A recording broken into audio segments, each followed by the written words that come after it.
کیا آپ بازار سے طلا لے لے کر تک چکے ہیں؟ کیا آپ حکیموں کے در پہ جاتے جاتے تک چکے ہیں؟ کیا آپ مختلف طلا استعمال کرتے پھر بھی پریشان ہیں؟ تو آج کی میری ویڈیو آپ کے لیے ہے۔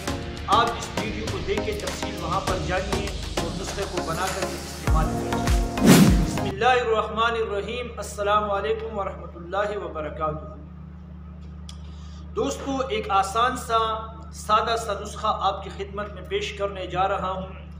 یہ تمام ان دوستوں کے لیے ہیں جو دوائیاں لینے کی سکت نہیں رکھتے ہیں اور وہ پریشان ہیں کہ ہم کس طرح اپنا علاج کریں، کیونکہ کہیں دوست واٹس ایپ پر میسج کرتے ہیں، ان کی یہی چیخ و پکار ہوتی ہے کہ ہمارے پاس پیسے نہیں کہ حکیموں کے جو فیس ہے وہ ہم ادا کر سکیں۔ تو میری آج کی ویڈیو تمام ان دوستوں کے لیے ہے۔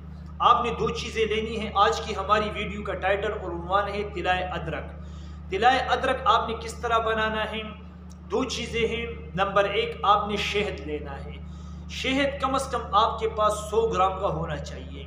100 گرام آپ کے پاس شہد ہو۔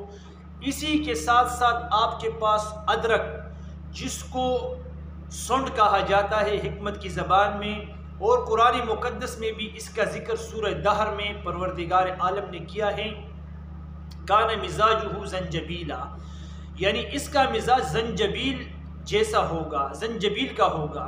کیا معنی؟ زنجبیل، سونڈ، ادرک یہ ایک ہی چیز ہے، لیکن اس کو سونڈ اور زنجبیل اس وقت کہا جاتا ہے جب یہ ادرک خشک ہو جاتی ہے، اس وقت اس کو سونڈ اور زنجبیل کہا جاتا ہے۔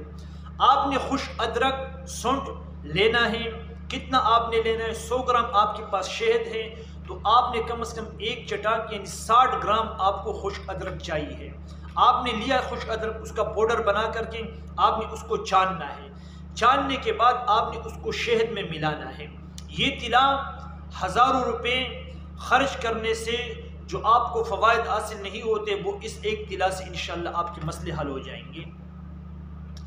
آپ نے تقریباً ایک چٹاک سونڈ لینا ہے، اس کو پاؤڈر بنا کر کے چاننا اس کو لازمی، کیونکہ اس میں ریشہ پایا جاتا ہے۔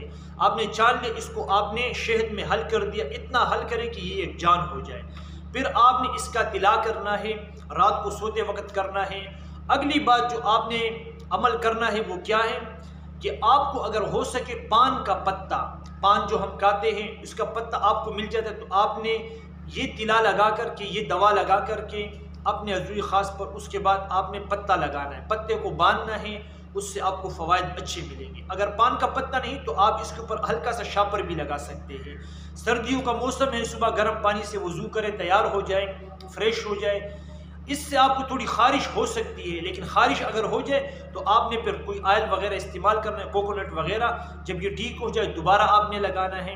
جب دوبارہ زخم ہو جائے پھر آپ نے آئل وغیرہ استعمال کرنا ہے۔ اس طرح 3 مرتبہ آپ نے کرنا ہے۔ یہ تفصیل تھی جو میں نے آپ کو بتائی۔ اگر کوئی بات رہ گئی، کوئی سوال ہو تو آپ اس کو واٹس ایپ میں کریں، انشاءاللہ اس کا جواب آئے گا۔ انہی باتوں پر آپ سے اجازت چاہتا ہوں۔ السلام علیکم ورحمۃ اللہ وبرکاتہ۔